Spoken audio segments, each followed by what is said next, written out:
Eu adoro o assunto dessa live de hoje, porque tem a ver, primeiramente, porque tem a ver com software, né? Tem a ver com produto e tem a ver com muito a ver com a agilidade. Basicamente, né, na imagem da capa do livro, como vocês veem, é o Poço de Alcatrão. Ele é um poço histórico que existia bem na pré-história, que alguns animais passavam por lá e não conseguiam sair, pelo fato de eles serem muito fortes, eles se debatiam muito para sair do poço. Tinha piche, esse piche, quanto mais o movimento eles faziam, mais o piche deixava eles presos. E basicamente o Fred Brooks, ele faz a relação do Poço de Alcatrão como se fosse o desenvolvimento de software, que quanto mais esforço nós fazemos para tentar resolver as coisas, mais parece que a gente está sendo engolido. A gente está sendo engolido pelo tempo, pelo projeto sendo sucumbido, né? Então o Fred Brooks, ele foi engenheiro de software, arquiteto de computador e cientista da computação. Ele participou dos projetos da IBM, do Sistema 360 e o OS 360. Ele foi o gerente de desenvolvimento do projeto, então ele ganhou muita experiência nesses projetos, são sistemas operacionais da IBM, né?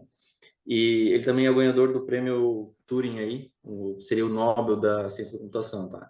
Então, ele começa com a questão do mítico homem-mês. É basicamente a gente entender que a gente tem três tipos de tarefas na nossa vida, né? A gente tem tarefas que são divisíveis, que são aquelas que a gente consegue dividir para várias pessoas, e a gente aumenta a produtividade.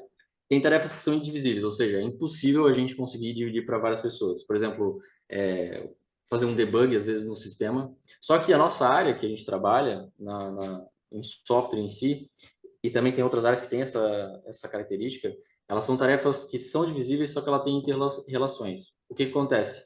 Quando uma pessoa ela é adicionada no projeto, para dividir o trabalho com ela, ela não consegue seguir de forma independente naquela tarefa que ela está fazendo. A gente tem a leve impressão de quanto mais pessoas a gente aumenta no time, mais a gente vai conseguir produzir. Até um ponto, isso é verdade. A gente consegue diminuir um pouco o tempo quanto mais homens a gente adiciona. Porém, chega um ponto, quanto mais pessoas eu vou adicionando, mais tempo eu vou levar para produzir o projeto. Por quê? Porque a gente sabe que a pessoa precisa entender o projeto em si, e também ela vai ter treinamento, ela precisa aprender ela precisa aprender como é que está o projeto naquele momento que ela é adicionada. Então a gente sabe que tem várias complexidades envolvidas, que não depende só da tarefa em si, não depende só em escrever código, né? Então basicamente é isso. E aí acontece um fenômeno. Eu tenho uma quantidade de interrelações que vão acontecer. Então, por exemplo, se eu tenho um projeto de 2 pessoas, eu vou ter uma interrelação só. Agora, eu aumentei para 5 pessoas, eu vou ter 10 inter-relações. Se eu aumentar para 10, vai para 45. No momento que eu boto 25 pessoas, tem 300 inter-relações. Isso é muita complexidade para um projeto, né? A adição de pessoas a um projeto atrasado irá atrasá-lo ainda mais. E aí, para conseguir sanar esse problema, ele dá uma certa solução que seria a equipe cirúrgica. Ele quer dizer que uma equipe pequena vai conseguir performar muito melhor no desenvolvimento de software do que uma equipe grande. E o principal ponto é que essa equipe pequena tenha um cirurgião. O que é um cirurgião? É uma pessoa que vai tocar as tarefas para frente. Então, ela que vai coordenar essa tarefa para ser executada. Como é que a gente consegue fazer com que esse projeto aconteça sem cair no problema de adicionar pessoas demais para ter interrelações? É apenas adicionar equipes cirúrgicas em cada área que vai ser atuada dentro do sistema. A gente sabe, né, que dá para dividir o sistema em várias partes. Então, para cada parte do sistema, para cada módulo, etc., é colocada uma equipe cirúrgica, e aí essa equipe cirúrgica é coordenada por um arquiteto, ou um grupo de arquitetos, para conseguir fazer com que elas desempenhem o papel e consigam entregar o resultado ali. O arquiteto é a pessoa que vai manter a integridade conceitual daquele sistema que está sendo produzido, ou seja, ele vai conseguir manter com que as coisas sejam íntegras entre si. E aí ele traz como exemplo a Catedral de Notre Dame. Essa catedral ela foi construída por 8 gerações de pessoas, né? Então foi um longo tempo de construção. E ela foi planejada por uma pessoa só, que foi o Jean Dorbais. O que acontece? Todas as pessoas, o Jean Dorbais morreu e 7 gerações depois dele continuaram fazendo a catedral. E o que acontece? Ele fez um plano sobre a catedral que as próximas gerações elas mantiveram e sacrificaram os próprios gostos ou próprias ideias para manter a ideia do Jean Dorbais. Então, esse é um exemplo de uma integridade conceitual. A definição para a arquitetura, né, essa questão da integridade conceitual do Fred Brooks é que a arquitetura é a especificação completa e detalhada da interface do usuário. a gente tem uma questão que o arquiteto para o Fred Brooks, na definição dele, ele seria para nós hoje um Product Owner junto com um designer e um desenvolvedor sênior. Ele coloca uma parte, na verdade são 2 capítulos dedicados à questão de comunicação, que é por que a Torre de Babel falhou, né? E um que é transmitindo a mensagem. As equipes têm que fazer conferências semanais para conseguir manter a arquitetura íntegra, né? E com que todo mundo esteja ciente do que está acontecendo, ou seja, aquela comunicação seja cumprida. Também definir um workbook, e aqui o workbook basicamente é uma história do que está acontecendo no projeto. Ele define o workbook também como o porquê que algumas coisas foram escolhidas. Nessa trajetória toda, ele também coloca a questão de descartar as coisas. Ele pega, na verdade, uma área diferente, que é a engenharia química, e ele fala que na engenharia química, no laboratório é feito um experimento específico, e antes de aumentar esse experimento para botar na indústria, a parte de engenharia química, ela faz uma planta piloto para colocar em laboratório, para depois sim ser feita uma escala daquilo que foi feito. Então, a parte de engenharia química, na hora que ela faz aquela planta piloto, ela está pensando já que talvez aquilo que foi feito no laboratório não vai funcionar de fato na vida real.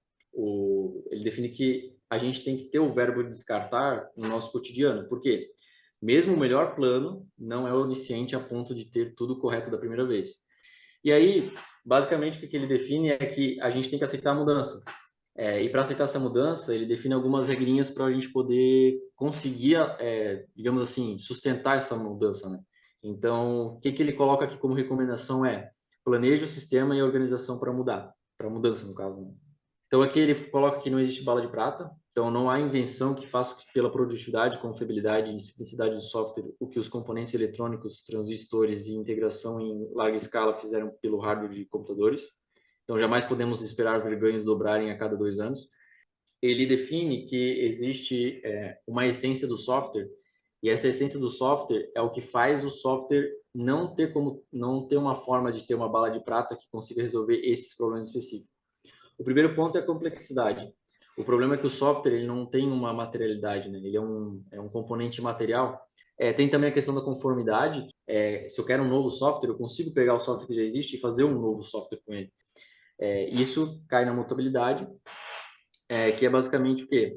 A questão principal é que o software ele atua ele consegue ter essa mutabilidade que é diferente de outras áreas. Por exemplo, quando a gente estuda física ou qualquer outra área da ciência, a gente tem a crença que a coisa é estável, né? A gente vai chegar numa lei e essa lei é estável, ela não vai mudar. E quando a gente vai para o software, as nossas regras que a gente define não estão ancoradas na realidade da física ou da química, que tem uma certa estabilidade. E o software tem a característica de ser invisível. Mas o que ele dá para a solução da complexidade? O primeiro ponto é que os clientes não sabem o que eles querem. Mas aqui ele já coloca uma outra coisa muito interessante. Ele coloca aqui, usar a prototipagem rápida como parte de uma interação planejada no estabelecimento de requisitos de software. Ou seja, em vez de eu fazer um monte de documentos para fazer especificação para o cliente, de acordo com o que o cliente falou, fazer um protótipo rápido para tentar tirar o requisito do cliente. E aí ele cita o próprio Hallam Mills, que basicamente é o quê? Em vez de a gente construir software, a gente tem que expandir eles. Então, se a gente começou com um protótipo, a gente vai começar a alimentar esse software com mais funcionalidades. Então, o Hallam Mills ele propôs que o software deve crescer com desenvolvimento incremental. Ou seja, o que tem a ver isso com hoje em dia que a gente está falando de agilidade, né? Basicamente, o que ele propõe? Ele propõe que a gente tem que fazer iterações, né? Crescendo organicamente e adicionando mais funções à medida que a gente vai medindo isso. E a gente vai vendo como que o usuário responde, quais os testes que são feitos, como que está sendo usado o sistema, e a gente vai respondendo isso com mais software e mais funções. Então, aqui é o capítulo bem no final. Gabriel também citou, a parte mais interessante é até no final. Refinamento de requisitos e prototipagem rápida. Verdade seja dita, os clientes não sabem o que querem. No fundo, o conceito base, nessa parte dos anos 90, que o foco da agilidade é o conceito da complexidade.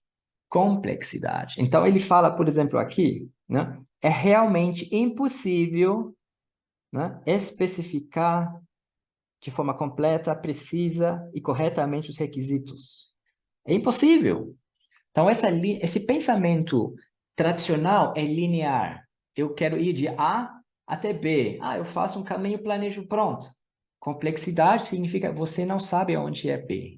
Assim, as pessoas, a gente tem esse viés, esse bias, a gente acha que a gente consegue planejar.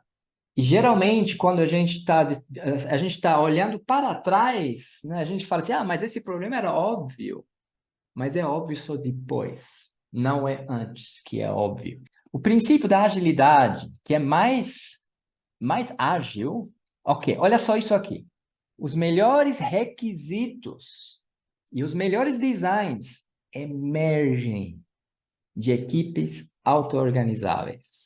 Falando dos clientes, a gente precisa colaborar com o cliente. Aqui, colaboração com o cliente é mais importante do que negociar de contratos.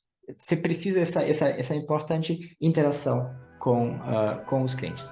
Então, nesse sentido.